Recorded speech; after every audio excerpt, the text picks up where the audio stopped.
Bismillahirrahmanirrahim. Assalamualaikum warahmatullahi wabarakatuh.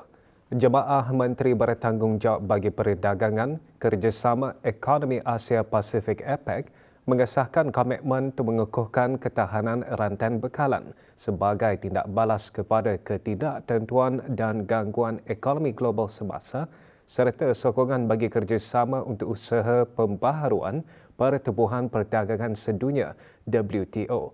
Jemaah Menteri juga menggariskan pentingnya pendigitalan dan inovasi dalam mewujudkan serta menggalakkan pertumbuhan inklusif dan mampan di seluruh rantau. Komitmen itu disuarakan semasa mesyuarat Menteri-Menteri Bertanggungjawab bagi Perdagangan APEC yang diadakan baru-baru ini di Suzhou, Republik Rakyat China. Mewakili negara Brunei Darussalam pada mesyuarat tersebut, Menteri di Jabatan Perdana Menteri dan Menteri Kawangan dan Ekonomi kedua. Yang berhormat Datuk Seri Setia Dr. Awang Haji Muhammad Amiliu bin Abdullah mengongsikan perspektif negara Brunei Darussalam yang antaranya merangkumi pengesahan semula sokongan terhadap sistem perdagangan pelbagai hala berasaskan peraturan dengan WTO sebagai terasnya menekankan kepentingan mengekalkan rantai bekalan yang terbuka, berdaya tahan dan selamat di tengah-tengah ketidakpastian geopolitik dan geoekonomi yang berterusan. Turut ditekankan kepentingan memajukan integrasi ekonomi serantau melalui inisiatif kerjasama ekonomi Asia Pasifik seperti Kawasan Perdagangan Bebas Asia Pasifik FTAAP serta mengiktiraf rangka kerja termasuk perkongsian ekonomi komprehensif serantau, perjanjian komprehensif dan progresif perkongsian Trans-Pasifik dan masa depan perkongsian pelaburan dan perdagangan sebagai blok penting. Menteri di Jabatan Perdana Menteri dan Menteri Kawangan dan Ekonomi kedua juga mengadakan perjumpaan dua hala dengan Puan Yang Terutama Grace Fu Hai Yin, Menteri Kemampanan dan Alam Sekitar dan Menteri Bertanggungjawab bagi Hubungan Perdagangan. Tuan Yang Terutama Todd McClay, Menteri Perdagangan dan Pelaburan dan Pertanian New Zealand dan Tuan Yang Terutama Hori Iwao, Menteri Luar Negeri Jepun. Perjumpaan tersebut antara lain membincangkan bidang-bidang yang memberi kepentingan bersama. Buku Iklim Brunei Darussalam dilancarkan kerana meningkatkan literasi iklim dalam kalangan masyarakat serta menjadikan rujukan berguna dalam menyokong perancangan dan proses pembuatan keputusan lebih berkesan. Jabatan Kaji Cuaca Brunei Darussalam Kementerian Pengangkutan dan Info Komunikasi melancarkan buku berkenaan sempena sambutan Hari Kaji Cuaca Sedunia 2026. Pelancarannya disempurnakan oleh Yang Berhormat Pengiran Datuk Seri Setia Syamhari bin Pengiran Datuk Paduka Haji Mustafa, Menteri Pengangkutan dan Info Komunikasi. Buku Iklim Brunei Darussalam menghuraikan corak cuaca dan ciri iklim negara termasuk variasi musim serta faktor-faktor utama yang mempengaruhi iklim di samping mengetengahkan tren perubahan iklim yang telah diperhatikan di negara Brunei Darussalam melalui ilustrasi visual yang ringkas dan mudah difahami. Pelan strategik baharu bagi tempoh 5 tahun 2026 hingga 2030 yang dikenali sebagai Meteorology 2030 turut diperkenalkan yang akan menjadi panduan hala tuju dalam memperkukuh perkhidmatan meteorologi dan iklim negara secara lebih berdaya tahan, inovatif dan berimpak tinggi. Hari Kaji Cuaca Sedunia disambut setiap 23 Mac dan tahun ini membawa tema Pantau Hari Ini, Lindungi Hari Esok. Kolej Universiti Perguruan Agama Seri Begawan Kupu SB memperkukuh komitmen kerjasamanya di peringkat antarabangsa dengan menyertai persidangan antarabangsa mengenai reformasi pendidikan ke-12 ICER 2026 dan mesyuarat agung tahunan Lembaga Pengarah kali ke-8. Diadakan di Thailand, persidangan dan mesyuarat dianjurkan oleh Fakulti Pendidikan Universiti Mahasrakam Khon Kaen Thailand dengan kerjasama Konsortium Universiti Pendidikan Asia Pasifik CAPEU. Hadir Profesor Madya Dr. Abdul Nasir bin Haji Abdul Rani, Rais Kupu SB dan Awang Ahmad Humaizi bin Haji Samihun, Timbalan Dekan Pendidikan Fakulti Pendidikan dan Sains Kemasyarakatan Kupu SB. Persidangan antarabangsa tersebut menghimpunkan para akademik, penyelidik dan pengamal pendidikan dari pelbagai institusi pengajian tinggi serantau dan antarabangsa. Persidangan membincangkan isu-isu semasa, inovasi dan pembaharuan dalam bidang pendidikan. Delegasi Kupu SB yang diketuai oleh Rais Kupu SB juga menghadiri mesyuarat agung tahunan Lembaga Pengarah Kali ke-8 CAPEU. Disertai oleh 25 perwakilan universiti, mesyuarat antara lain membincangkan pembentangan laporan aktiviti dan meneroka peluang-peluang kerjasama akademik dan penyelidikan antara institusi ahli. Sementara itu, Kolej Universiti Perguruan Agama Seri Begawan, Kupu SB dan Universiti Perdagangan dan Sains UBS, Uzbekistan berhasrat membuka peluang kerjasama strategik antara kedua-dua institusi khasnya dalam bidang pendidikan dan dalam bidang akademik dan bukan akademik. Perkara itu dibincangkan semasa sesi perjumpaan antara Profesor Madya Dr. Abdul Nasir bin Haji Abdul Rani, Rais Kupu SB dan Islam John Olim Janov, pengasas UPS. Perbincangan juga tertumpu kepada potensi kerjasama dalam pelbagai bidang, termasuklah berkaitan dengan akademik, mobiliti pelajar, pembangunan profesional serta perkongsian kepakaran dalam bidang pendidikan dan pengajian tinggi. Dalam pertemuan tersebut, kedua-dua institusi turut menyatakan hasrat untuk memperkukuhkan hubungan akademik dan meneroka peluang kolaborasi yang dapat memberi manfaat bersama kepada warga institusi masing-masing. Institut Hafiz Al-Quran Sultan Haji Hassanah Bolkiah menganjurkan program Lugatuna Lugatul Quran bersempena Bulan Bahasa Arab diadakan di institut berkenaan. Program bertujuan meningkatkan penguasaan dan penggunaan bahasa Arab dalam kalangan pelajar sama ada secara lisan maupun visual. Hadir Dr. Haji Abang Hazmin bin Haji Abang Taha, pemangku Rais Kolej Universiti Perguruan Agama Seri Begawan, Kupu SB. Dengan adanya program tersebut, ia dapat memupuk kreativiti serta kemahiran komunikasi beretika yang berlandaskan nilai-nilai Al-Quran. Brunei Darussalam Central Bank BDCB menerbitkan Indeks Sentimen Perniagaan BSI Negara Brunei Darussalam bagi Mac 2026. Indeks tersebut berdasarkan kaji selidik bulanan yang melibatkan kira-kira 500 perniagaan bersaiz mikro, kecil, sederhana dan besar daripada 11 sektor ekonomi di seluruh negara. Indeks utama BSI iaitu Subindeks Keadaan Perniagaan meningkat kepada 76.2 pada Mac 2026 daripada 42.4 pada Februari 2026, mencerminkan penambahbaikan sentimen perniagaan yang sangat ketara secara keseluruhan. Indeks bagi satu bulan kehadapan pula berada pada 52.6, menandakan tahap keyakinan positif bagi April 2026. Subindeks pelaburan menunjukkan momentum positif dengan indeks bulan semasa pada 79.9 dan indeks satu bulan kehadapan 79.4.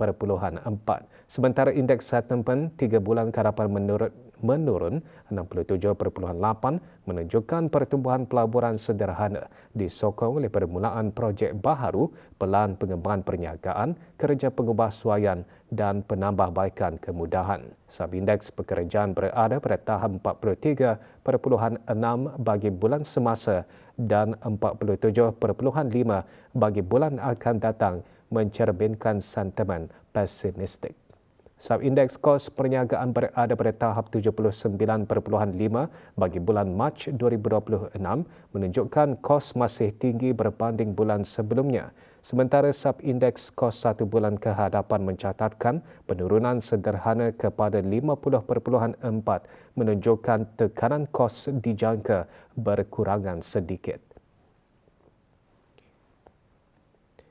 Untuk mendapatkan maklumat lebih terperinci mengenai BSI, bolehlah melayari laman sesawang BDCB atau melalui media sosial BDCB.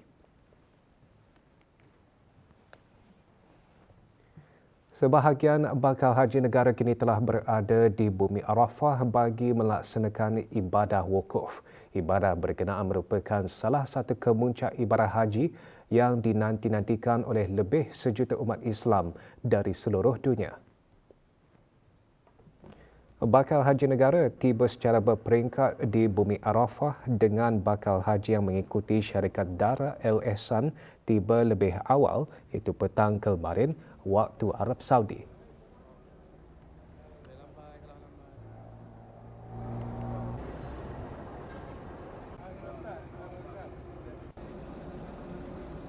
Sementara itu, pada sebelah malam, bakal haji yang mengikuti pakej syarikat Balureh Travel dan Al-Hijrah Travel and Tours pula tiba di Arafah.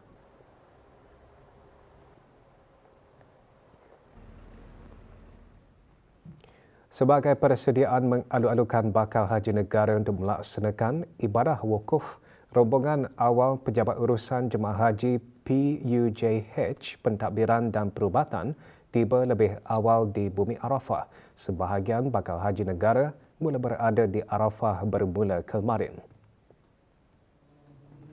Semasa Hari Arafah, klinik kesihatan juga akan beroperasi serta-merta di samping kemah bakal haji dilengkapi dengan pelbagai kemudahan dalam memastikan bakal haji dapat beribadah dengan tenang dan sempurna. Surah Al-Fatihah merupakan salah satu rukun dalam ibadah solat yang wajib dibaca dengan sebutan yang betul dan penghayatan yang mendalam. Justru bagi meningkatkan pemahaman dan penghayatan terhadap surah tersebut, bengkel surah Al-Fatihah diadakan di Masjid Utama Muhammad Saleh Pekanbagar, daerah Temburong. 70 orang terdiri daripada jawatankuasa takmir, muslimah dan jemaah masjid dari masjid-masjid di daerah Temburong menyertai bengkel. Bengkel juga bertujuan menyemai kesedaran mengenai kepentingan memahami makna surah Al-Fatihah serta menghayati kandungannya dalam solat. Bengkel dianjurkan oleh bahagian Imarah, Jabatan Hal Ehwal Masjid, Kementerian Hal Ehwal Agama dengan kerjasama Jawatankuasa Takmir Masjid Utama Muhammad Saleh Pekanbagar. Program Khidmat Bakti Negara PKBN kini dilanjutkan kepada 6 bulan sebagai usaha memperkukuh pembangunan jati diri dan kesiapsiagaan belia negara dikendalikan oleh bahagian Khidmat Bakti Negara, Kementerian Kebudayaan Belia dan Sukan. Program turut memperkenalkan beberapa penambahbaikan selaras dengan keperluan semasa. Bahagian Khidmat Bakti Negara mengemas kini kurikulum dan modul latihan sedia ada dengan memberi penekanan kepada aspek kemahiran masa kini termasuk keboleh pasaran pekerjaan dan keusahawanan. Pada masa sama, aspek disiplin, kerohanian dan pembentukan jati diri turut diperkukuh agar lebih relevan dengan keperluan semasa.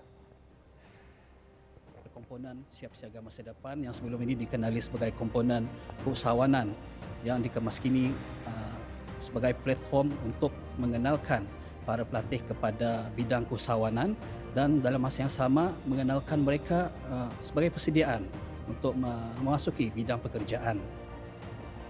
Komponen program pertahanan awam pula dilaksanakan dengan kerjasama Angkatan Bersenjata Diraja Brunei, Pasukan Polis Diraja Brunei dan Jabatan Bomba dan Penyelaman.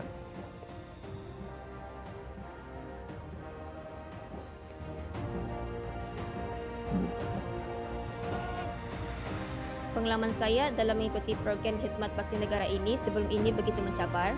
Akan tetapi, ianya dapat menguatkan kedaya tahanan diri secara mental, fizikal dan emosi. Pada masa yang sama, latihan PKBN dapat mengukuh jati diri dan meningkatkan tahap disiplin yang tinggi. Ia mengajar saya berdikari, kerjasama dan meningkatkan keyakinan diri. Di samping itu, banyak ilmu pengetahuan dan kemahiran yang diperolehi. Orang ramai yang berminat untuk mengetahui lebih lanjut mengenai PKBN 6 bulan boleh menghadiri sesi jerawada yang akan diadakan pada 26 Mei di Dewan Kuliah Stadium Negara Hasanah Bolkiah pukul 2 petang dan 27 Mei di Dewan Bandaran Kuala Belait pukul 10 pagi. Seni Brunei terus berkembang sebagai medium ekspresi dan pendidikan dengan artis tempatan menjadikan alam semula jadi serta pengalaman peribadi sebagai sumber inspirasi utama. Sejak kecil, minat seni Dayang Nur Fitriah Hafizah binti Muhammad Hassan, pengasas Loves Concept, telah berkembang melalui pameran, komisen lukisan, mural dan ilustrasi digital. Walaupun berdepan cabaran neurologi yang memberi kesan kepada tangan, beliau terus berkarya menjadikan seni sebagai latihan fokus dan kawalan motorik serta cara untuk menenangkan diri. Buat masa ini, pameran lukisan Whispers of the Wild Brunei's Nature oleh beliau sedang berlangsung di Muzium Teknologi Melayu sehingga 20 Jun. Apabila ada yang dapat merasai atau memahami mesej di sebalik karya tersebut, ianya memberi kesan kepada saya dan semangat untuk terus berkarya dan berkongsi cerita melalui seni. Saya berharap dapat terus berkembang sebagai artis dan membawa seni Brunei ke peringkat yang lebih luas serta menghasilkan lebih banyak projek yang memberi impak kepada masyarakat. Seni Brunei kini bukan sahaja dilihat sebagai cerminan budaya tempatan tetapi juga sebagai medium pendidikan, terapi dan kesedaran tentang biodiversiti serta kesihatan mental. Pusat Pendermaan Darah Jabatan Perkhidmatan Makmal Kementerian Kesihatan akan mengadakan kempen derma darah. Orang ramai diadu-adukan untuk menyertai kempen tersebut bagi sama-sama membantu meningkatkan bekalan darah di negara ini. Hari ini kempen diadakan di Kompleks Bangunan Yayasan Sultan Haji Hasanah Bolkiah bermula pukul 9 pagi hingga 11.30 pagi dan 1 petang hingga 3 petang. Dan pada hari Sabtu 30 Mei dan Selasa 2 Jun di Wahou Manggis bermula pukul 10 pagi hingga 3 petang. Orang ramai juga dialu-alukan untuk datang terus ke Pusat Pendermaan Darah Hospital Raja Isteri Pengiran Anak Salihah untuk menderma darah pada hari-hari bekerja bermula 8 hingga 11.30 pagi dan 1.30 hingga 4 petang. Tempahan slot derma darah melalui aplikasi Bloodcard bagi kempen derma darah sangat digalakkan. Beberapa lagi premis makanan di negara ini telah diluluskan dan diberikan sijil halal dan atau permit oleh Majlis Ugama Islam Brunei sama ada bagi permohonan baharu atau permohonan membaharui. Senarai lengkap premis makanan tersebut boleh dilayari melalui laman sesawang www.mora.gov.pn atau Instagram bahagian kawalan makanan halal @halal.pn.